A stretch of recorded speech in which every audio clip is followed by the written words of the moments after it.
This has obviously been the most difficult week in Minnesota in recent history and maybe in our entire history. Our community, especially our Black community, is hurting beyond words. Minneapolis and St. Paul are on fire. The fires still smolder in our streets.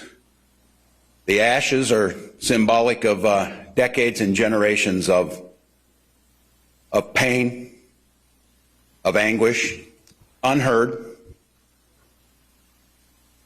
Much like we failed to hear George Floyd as he pleaded for his life as the world watched, by people sworn to protect him, his community, our state.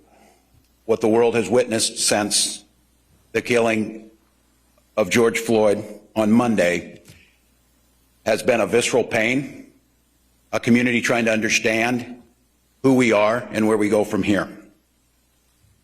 We have to restore order to our society before we can start addressing the issues, before we turn back to where we should be spending our energy, making sure that justice is served. I understand clearly there is no trust in many of our communities. And the differentiation between the Minneapolis Police Department that we witnessed losing trust of those they're there to serve is very difficult for people to make for those standing up here with me. I understand that. And I will not patronize you as a white man without living those lived experiences of how very difficult that is. But I'm asking you to help us. Help us use humane way to get the streets to a place where we can restore the justice so that those that are expressing rage and anger and demanding justice are heard, not those who throw firebombs into businesses.